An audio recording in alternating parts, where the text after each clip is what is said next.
আসসালামু আলাইকুম প্রিয় দর্শক ও সম্মানিত মাছ চাষী ভাই ও বন্ধুগণ।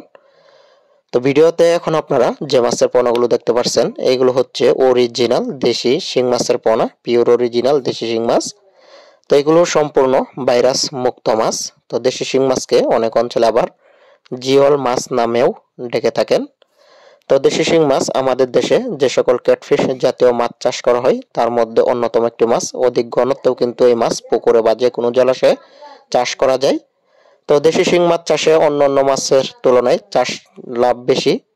তো দেশি শিং মাছ আপনারা একক অথবা মিশ্রভাবে চাষ করতে পারবেন যে কোনো পুকুরে এবং কি যে কোনো জলাশয়ে। তো দেশি শিং মাছ আগে এক সময় আমাদের দেশের খাল, বিল, নদী, নালা যেখানে অল্প গভীরতার পানি দেখা যেত সেখানে কিন্তু এই দেশি শিং মাছ পাওয়া যেত।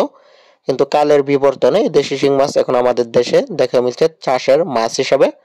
তো এই মাছ চাষের থাকলেও কিন্তু এই মাছ বাজারের একটি দামি মাছ, খেতে যেমন সুস্বাদু তেমনি রয়েছে নানান পুষ্টি উপাদান। দেশি শিং মাছ ছোট বড় সুস্থ সুস্থ সব শ্রেণীর মানুষের পছন্দের মাছ দেশি শিং মাছ। তো দেশি শিং মাছ আপনারা কিন্তু একক অথবা মিশ্রভাবে চাষ করতে পারবেন। চাষের জন্য প্রতি শতাংশে আপনারা 2000 পর্যন্ত মাছ দেশি শিং মাছের পোনা মজুত করতে পারবেন যদি পুকুরের পানি পরিবর্তনের সুযোগ থাকে। যদি আপনারা একদম সুস্থ সবল দেশি শিং মাছের পোনা পুকুরে চাষ করেন এবং কি সঠিক নিয়মে খাবার দেন, পরিচর্যা করেন, তাহলে কিন্তু মাত্র 6 থেকে 7 মাসের মধ্যে এই দেশি শিং মাছ বাজারজাত করতে পারবেন এবং কি অধিক মুনাফা অর্জন করতে পারবেন।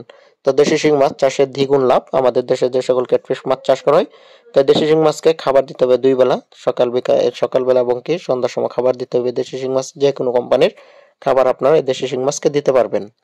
তো দেশি শিং মাছ হচ্ছে একটি লাভজনক মাছ চাষ। আপনারা অন্যান্য কার্পজাত মাছের তুলনায় কিন্তু দেশি শিং মাছ পুকুরে চাষ করতে পারবেন। তো দেশি শিং মাছের পাশাপাশি কিন্তু মিশ্রভাবে অন্যান্য মাছ আপনারা দেশি শিং মাছের সাথী মাছ হিসাবে পুকুরে চাষ করতে পারবেন অথবা ট্যাঙ্কে চাষ করতে পারেন। তো যারা একদম ভাইরাস মুক্ত অরিজিনাল দেশি শিং মাছের পোনা ক্রয় করবেন অবশ্যই কিন্তু যোগাযোগ করবেন স্ক্রিনে দেওয়া নাম্বার অথবা ভিডিওর দেওয়া ডিসক্রিপশন বক্সে দেওয়া নাম্বারে। তো ভিডিওটি দেখার জন্য সকলকে অসংখ্য ধন্যবাদ।